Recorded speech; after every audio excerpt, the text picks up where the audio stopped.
All the pyramids are believed to have been completed over the period of 100 years. At the same time, the amount of stone material used for their construction is enormous, about 8 million square meters of rock. As comparison, we can look at one of the largest structures of our time, the Hoover Dam on the Colorado River, where about 4 million square meters of concrete was used. It is a considerable amount, even by modern standards, not to mention the ancient times when people have barely got out of the Stone Age.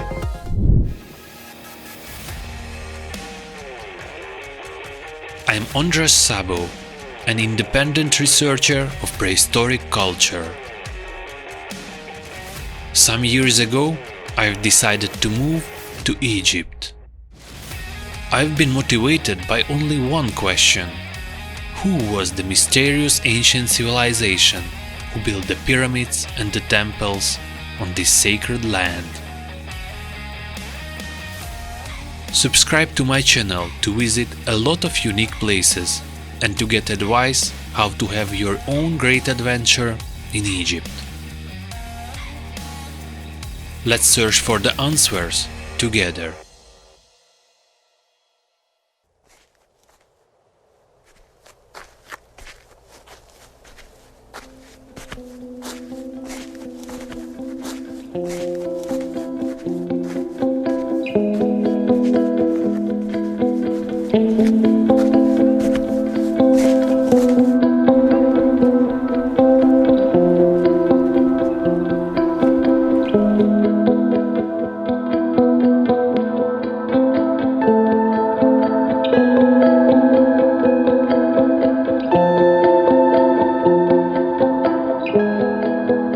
Eternity.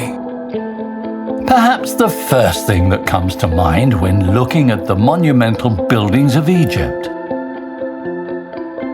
Buildings of ancient Egypt have passed the test of millennia, and nowadays they still leave an indelible impression on any beholder. Modern builders never bother to build for ages. We do not even think of such a scale.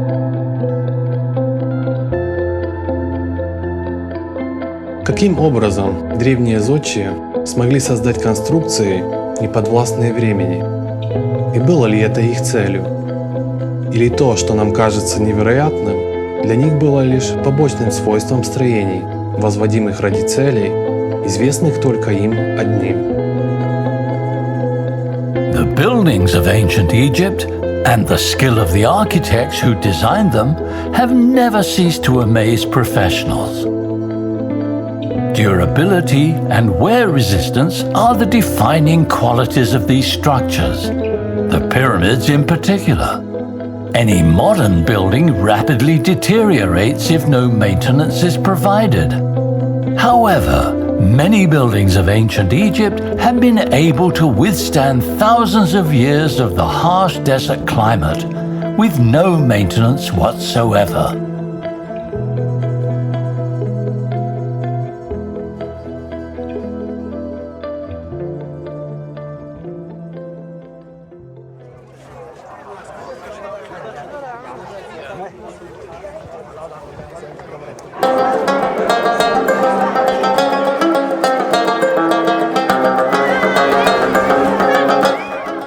In the early 20th century, Auguste Choisy, French engineer and historian, pointed out that while other nations were still in the prehistoric stage, the Egyptians had already possessed advanced architectural skills. Architecture, in our understanding, creates a special environment for human life. Buildings are designed in accordance with their purpose, which determines appearance, dimensions, and other specifications of a structure. Looking at the majority of modern examples, we can separate buildings into those of civilian, military serf, and industrial purposes. There are also religious buildings such as temples or tombs. However, such classification isn't always applicable in practice. Let's take this object, for example. Give it a few thousand years, and our descendants might believe it to be a graveyard or a warehouse of building stones, or even a microcircuit. However, in reality, it's neither a burial site nor a storage place. It's the Holocaust Memorial in Berlin. Как мы видим на этом простом примере, сооружения иногда проектируются не исходя из их функциональности, а отражают идею, творческую мысль архитектора или проектировщика. Необоснованная классификация сооружений Египта часто приводит к тому, что практически все сооружения неизвестного назначения относят к культово-религиозным.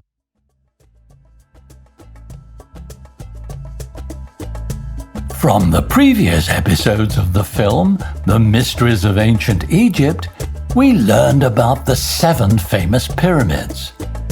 The northern pyramid in Abu Rawash lies in ruins, and the debate regarding its completion continues among Egyptologists to this day. The famous pyramids on the plateau of Giza, namely the Great Pyramid, the Pyramid of Khafre, and their little neighbor, the Pyramid of Menkaure, stretch to the south. 2 more pyramids are located in Dahshur. These are the Red Pyramid and the most unusual of all, the Bent Pyramid. The 7th, so-called Collapse Pyramid, is located in Maidorm, more to the south than the rest of the bunch.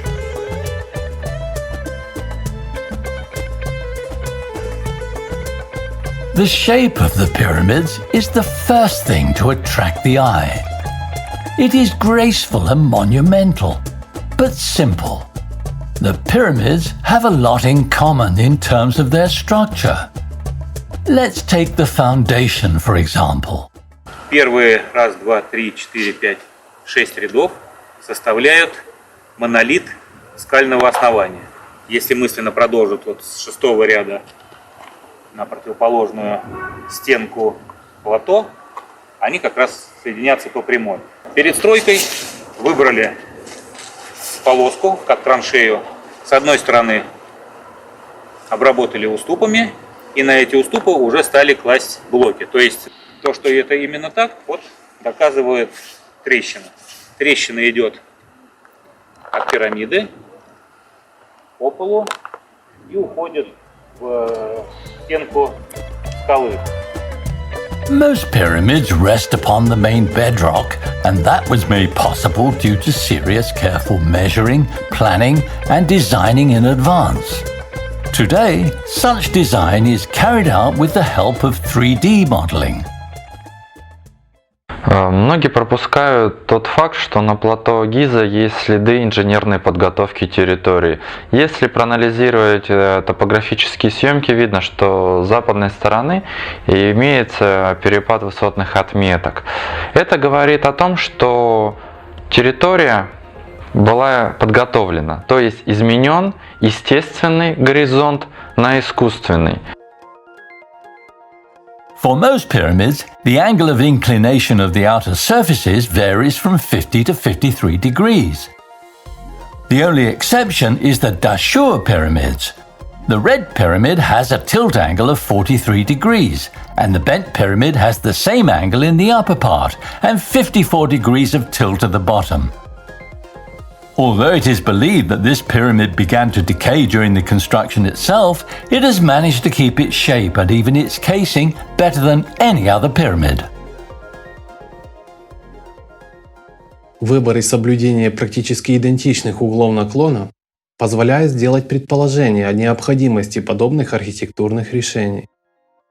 И, возможно, одна из самых необычных архитектурных особенностей некоторых пирамид является их вогнутая поверхность. То есть, по сути, их основания не квадратные, а восьмигранные. In the Great Pyramid, the concavity reaches 94 centimeters. A similar feature is also observed in the Pyramid of Menkaure and is subtly presented in the Red Pyramid. Some explain this fact by the pyramids slowly sinking down over the centuries and sagging in the middle under their own weight. Others presume the concavity to have been planned on purpose during the construction itself, explaining it by the precise central position of the bend. All the pyramids are believed to have been completed over the period of 100 years. At the same time, the amount of stone material used for their construction is enormous, about 8 million square meters of rock. As comparison, we can look at one of the largest structures of our time, the Hoover Dam on the Colorado River, where about 4 million square meters of concrete was used. It is a considerable amount, even by modern standards, not to mention the ancient times when people have barely got out of the Stone Age. The construction of such a complex object as a pyramid should be carried out according to the plans and drawings prepared beforehand. At the same time, not a single papyrus has been found which could attribute to the construction documentation. In modern construction, specific types and sizes of building blocks have been developed to enable the unification of designs, the reduction of cost and production time. In Egypt, however, we see that the pyramids were assembled from variously sized blocks, which can be explained by cutting the stone during the construction process itself. It is a laborious activity both by the type of processing and the time required for it. The power of no less than several thousand people is needed to move such a huge amount of stone. Organizing a one-time endeavor of such a grand scale is next to impossible.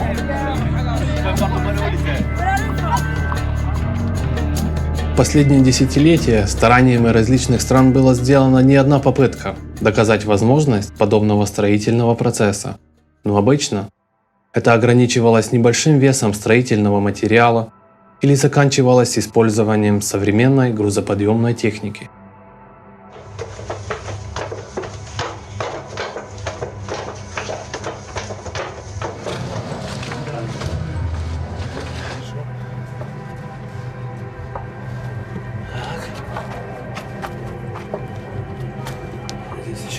The peculiarity of the internal structure of the pyramids is that the internal rooms and passages are grouped together near the base, and in some, below the base level. The only exception is the Pyramid of Cheops, where all the inner chambers are located in the body of the pyramid, almost in its very heart. Yes, cavities might not have been discovered yet. However, one look at the enormous stone mass of the pyramids makes one doubt that the only purpose of all those efforts was the construction of just a stone mountain.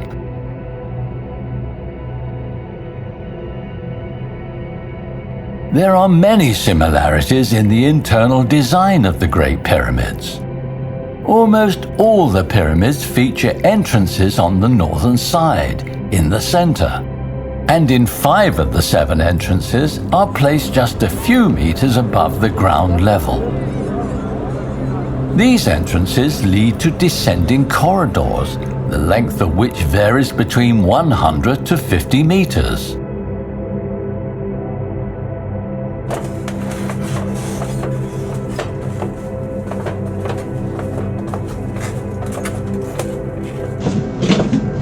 Внутри пирамиды идти приходится вот так согнувшись, очень тяжело.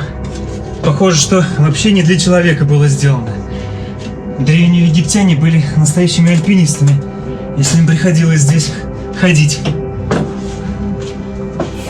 These corridors are characterized by almost identical width and height, 1 times 1 meter, with insignificant deviations. The only exception to this is the pyramid in my dorm, where the corridor is of a rather convenient height of more than 1.5 meters. This pyramid features another peculiarity, a corridor parallel to the descending one, the purpose of which remains unclear till present day. The same corridors can be found in the pyramids of Khafre and Menkaure too. коридор. Параллельный коридор. Это идет этим восходящим. Размеры такие же. Давай туда сейчас посветим. Не снимай.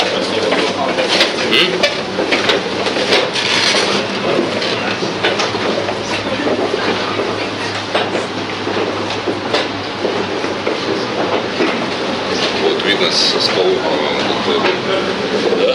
Да. Вверх посвети. Что там? Снимал? Да, снимаю.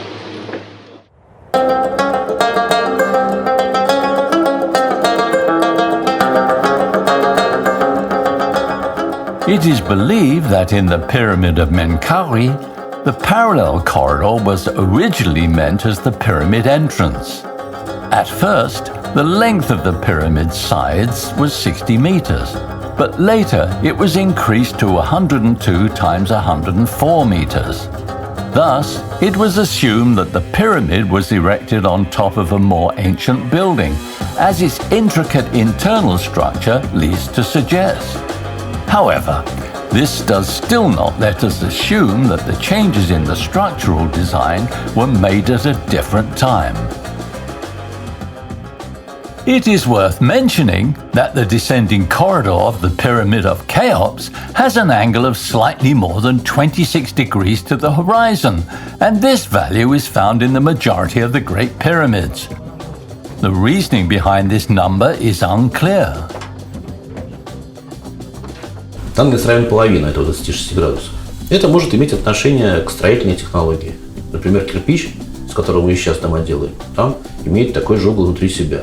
Для того, чтобы пол кирпича, когда на пол кирпича сдвигаешь стройку, складку стены, получится как раз угол 26 градусов. Может быть, это без всякой мистики, просто чистая технология. Другое дело, что, конечно, я не готов вот именно такой ответ дать наверняка, потому что там же есть углы, которые идут вниз.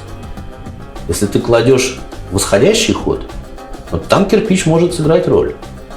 При том, что у них ведь не было стандарта этого кирпичного. Все гуляло. А есть ведь ходы вниз. Все пирамиды имеют нисходящие ходы. Нисходящие. Они идут даже ниже уровня земли часто. 26 остается. Зачем?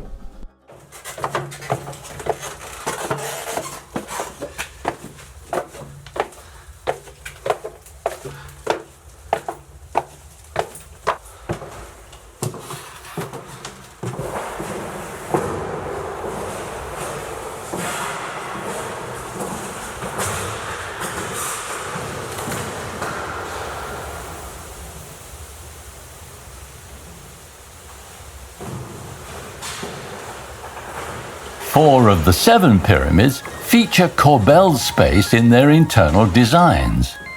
It is hard to explain exactly what lies behind this geometric solution. Whether it was due to technological or constructive peculiarities remains unknown. Had it been a technological solution, it would mean that the corbelled space was needed to help some other devices function. However, if this approach had been chosen as a constructive solution, it would imply the principle of negative volume, when a specific number of blocks are removed from the general amount to create a cavity and self-supporting corbelled space.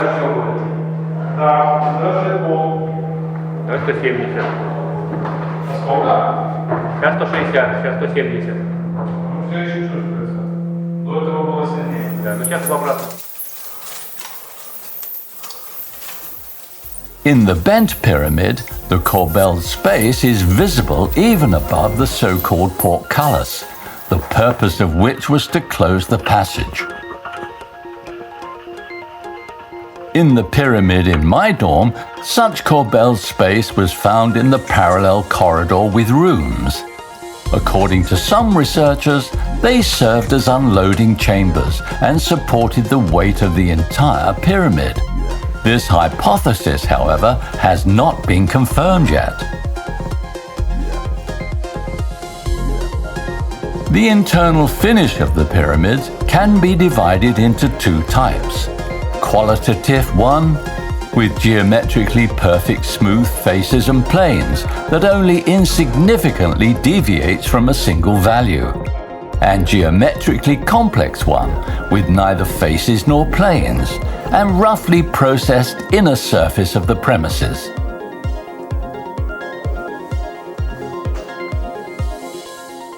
Про Красную пирамиду, ее внутренние и внешние объемы уже написано много информации. Но, на мой взгляд, бросается в глаза два явных разных вида обработки. Это геометрически верный и точный вид обработки и примитивный вид обработки.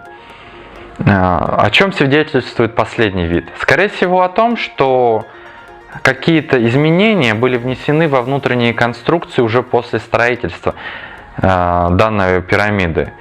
Это очень хорошо видно именно на чертежах, когда, допустим, есть обход возле заградительного блока, или в третьей камере полностью отсутствует пол, и есть яма в блоках.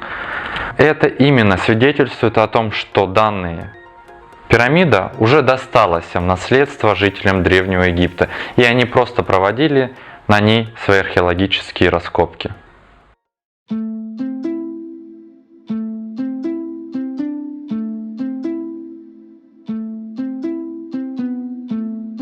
I hope you enjoyed this video and learned something new and interesting. Please subscribe to my channel, like this video, and leave your comments below.